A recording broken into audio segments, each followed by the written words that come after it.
वैसे तो इस तरह की प्रेस कॉन्फ्रेंस में और भी बहुत सारे अवसर पर बहुत सारे नेता पार्टी ज्वाइन करते हैं, बड़े बड़े नेता पार्टी ज्वाइन करते हैं। लेकिन आज मैं व्यक्तिगत रूप से अवध ओझा जी की ज्वाइनिंग को लेके बहुत उत्साहित हूँ। मेरे लिए व्यक्तिगत रूप से बहुत बड़ा दिन है, मैं ऐसा समझता हूँ, क्योंकि मैंने खुद अपना जीवन शिक्षा को समर्पित कर रखा है। अगर मेरे सामने कोई ऑप्शन हो कि राजनीति को चुनना है या शिक्षा को चुनना है, तो शायद मैं शिक्षा पर काम करते हुए आगे निकल जाऊंगा राजनीति की जगह। वही जज्बा, वही समर्पण शिक्षा को लेके, और अभी तक की पूरी जिंदगी में वही काम मैंने अवध ओझा जी का देखा है।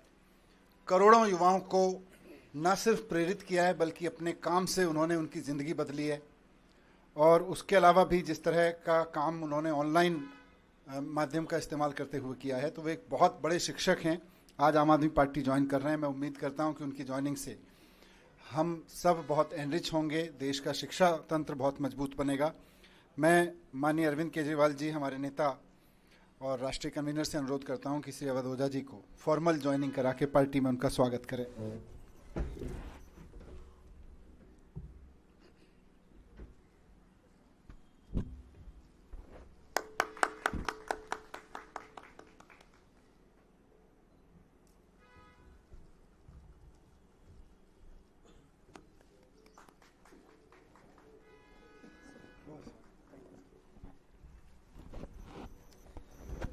मैं अब सर से अनुरोध करूंगा कि 2 शब्द इस अवसर पर कहें। अवध ओझा जी। जय हिंद फ्रेंड्स। सबसे पहले मैं आम आदमी पार्टी और आम आदमी पार्टी के सर प्रमुख अरविंद केजरीवाल जी, मनीष सिसोदिया जी, सबको सहृदय से धन्यवाद देता हूं कि उन्होंने मुझे राजनीति में आकर शिक्षा के लिए काम करने का अवसर दिया है। शिक्षा एक ऐसा माध्यम है जो परिवार, समाज और राष्ट्र की आत्मा है। जितने भी देश दुनिया में महान हुए, उनकी पृष्ठभूमि में कहीं ना कहीं शिक्षा का योगदान रहा। तो मैं आज अपनी इस राजनीतिक पारी की शुरुआत पर आप सबसे ये बात साझा करना चाहता हूँ। जैसा कि हमारे नेता मनीष सिसोदिया जी ने कहा कि अगर मुझे राजनीति और शिक्षा में से कुछ चुनना हो तो मैं निश्चित तौर पर शिक्षा को चुनूंगा।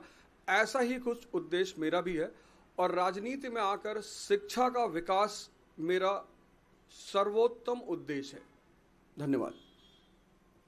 मैं श्री अरविंद केजरीवाल जी से अनुरोध करूंगा कि वो इस अवसर पर अपने विचार व्यक्त करें। अवध ओझा जी शिक्षा के क्षेत्र में इस देश का जाना माना नाम है, जिन्होंने लाखों करोड़ों युवाओं को, बच्चों को शिक्षा दी, रोज़गार के लिए तैयार किया, प्रेरणा दी। न केवल शिक्षा, मैं इनके वीडियो देखता हूँ जिसमें वो अलग अलग तरह से युवाओं को एक अच्छा जीवन जीने के लिए भी प्रेरणा देते हैं। उनके आने से अभी तक जब भी किसी नेता को हम ज्वाइन कराते हैं तो हम कहते हैं इनके आने से आम आदमी पार्टी मजबूत होगी। आज अवध ओझा जी के लिए मैं कहना चाहता हूं कि इनके आने से देश में शिक्षा मजबूत होगी, क्योंकि आम आदमी पार्टी शिक्षा के क्षेत्र में सबसे ज़्यादा काम कर रही है। और आम आदमी पार्टी के ज़रिए जब ये शिक्षा में काम करेंगे तो देश की शिक्षा मजबूत होगी। और राष्ट्र निर्माण में शिक्षा का सबसे बड़ा महत्व है, तो राष्ट्र निर्माण मजबूत होगा एक तरह से। हमारी कोशिश ये रहती है कि जिन क्षेत्रों में आम आदमी पार्टी, जो आइडियोलॉजी हमारी है, भ्रष्टाचार निरोधक, शिक्षा, स्वास्थ्य, इन क्षेत्रों में जो भी अच्छे लोग हैं जो काम कर रहे हैं, उनको राजनीति में लाया जाए ताकि राजनीति में आके वो अपना और ज़्यादा योगदान दे सकें। राजनीति में आने से पहले हम लोग भी एनजीओ में काम करते थे, मैं, मनीष जी, और एनजीओ में रहते रहते हमें लगने लगा कि एनजीओ के ज़रिए राजनीति के बाहर एक लिमिटेड तरीके से काम कर सकते हैं, इतना ही काम कर सकते हैं। जैसे मैं सुंदर नगरी की झुग्गियों में काम करता था तो वहाँ पे 2 या 3 सरकारी स्कूल थे। उन सरकारी स्कूलों को ही ठीक कराने में पूरी ज़िंदगी बीत जाती है हमारी। लेकिन जब राजनीति में आए तो एक ब्रश से हमने दिल्ली के सारे सरकारी स्कूल ठीक कर दिए। तो अवध ओझा जी अब जब राजनीति में आए हैं तो वो शिक्षा के क्षेत्र में, रोज़गार के क्षेत्र में खासकर एक बहुत अहम भूमिका निभाने वाले हैं, जिससे दिल्ली को और देश को बहुत फायदा होगा। तो मैं तहे दिल से अवध ओझा जी का पार्टी में स्वागत करता हूं।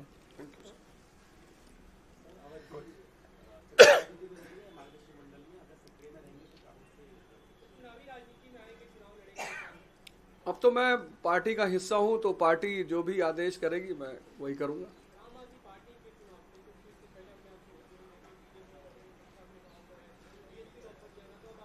आपने आम आदमी पार्टी की जो शिक्षा का विकास धारा है, सिर्फ उसमें एक आध पॉइंट अगर आप देख लें कि 97% रिजल्ट है 12th का गवर्नमेंट स्कूल का। एक साल में तो 99% आया था। एक साल में 99%। 2015 में सिर्फ 15 लड़कों ने, गवर्नमेंट स्कूल के लड़कों ने IIT मेंस क्वालिफाई किया था। इस बार 783। और मेरा यही कहना है, मैं तो हमेशा ये नारा देता हूं कि शिक्षा शेरनी का दूध है, जो पिएगा वो दहाड़ेगा। और डॉक्टर सर्वपल्ली राधाकृष्णन जी कहते थे कि 2 क्षेत्रों में देश के अच्छे दिमागों को आगे बढ़ना चाहिए, एक शिक्षा और एक राजनीति।